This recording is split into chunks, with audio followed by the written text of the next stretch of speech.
Hello everyone. आज मैं एक ऐसी चीज़ को लेकर जिक्र करने जा रहा हूँ जो कि सभी इलेक्ट्रॉनिक डिवाइसेस का दिमाग है, यानी कि लैपटॉप का, पीसी का या फिर अपने मोबाइल फ़ोन का। और वो दिमाग कोई और नहीं बल्कि ओएस है।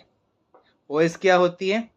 ओएस को अगर आप टेक्निकली टर्म्स में समझे तो इसका मतलब ये है कि एक बेसिकली एक ऐसा एक सॉफ्टवेयर ऐसा एक फंडामेंटल सॉफ्टवेयर है जिससे हम सॉफ्टवेयर और हार्डवेयर दोनों को ही स्मूथली रन कर सकते हैं, और वो यूज़र और हार्डवेयर के बीच का ये एक लिंक की तरह काम करता है।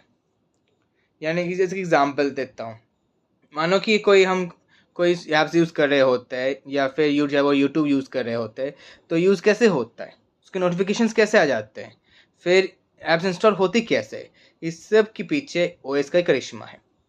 और अगर हमारा इलेक्ट्रॉनिक डिवाइस एक स्टेज है ना, तो ओएस इसका डायरेक्टर है जो कि ओएस से रिलेट जो इसके ऐप से रिलेटेड हर कोई कामकाज कर सकता है। कोई सॉफ्टवेयर एप्लीकेशन या हार्डवेयर एप्लीकेशन को बिंदास स्मूथली रन कर सकता है। और इसके पीछे कई सारे एप्लीकेशंस है ओएस के जिसमें बहुत काम आता है, जैसे कि process management, memory management, storage management और डिवाइस कंट्रोल।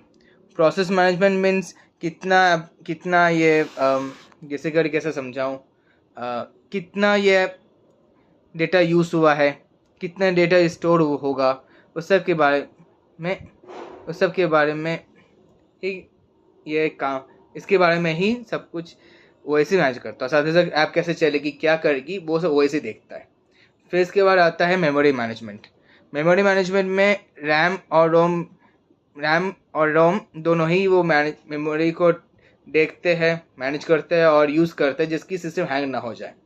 फिर स्टोरेज मैनेजमेंट, यानी कि कितन जब हम जो भी फाइल्स इंस्टॉल करते हैं या स्टोर करते हैं उसमें कितना डेटा कंज्यूम होने वाला है या होने जा रहा है, वो ओएस देखती है। और डिवाइस कंट्रोल, यानी कि हमारी कीबोर्ड, माउस, फिर पॉइंटर एक्सेट्रा सब ओएस का ही पार्ट है।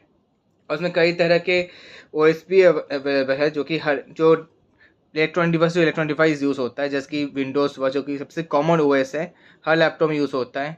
फिर iOS हुआ जो कि आईफोन इसमें यूज़ होता है। फिर एंड्रॉयड हुआ, एंड्रॉयड मोबाइल फ़ोन में यूज़ होता है। फिर लिनक्स हुआ और फिर मैकओएस हुआ। और इवन जो आपका जो स्मार्ट वॉच है या फिर स्मार्ट फ्रिज है या कार सिस्टम, इसके पीछे भी ओएस का ही काम करिश्मा है। यानी कि आज के टाइम में ओएस एक ऐसा एक अनसंग सुपर हीरो है हर एक स्मार्ट डिवाइसेस का। और इसी तरह मैं ओएस रिलेटेड मैं वीडियो ज़्यादा रहूँगा, तब तक सब्सक्राइब ज़रूर करना।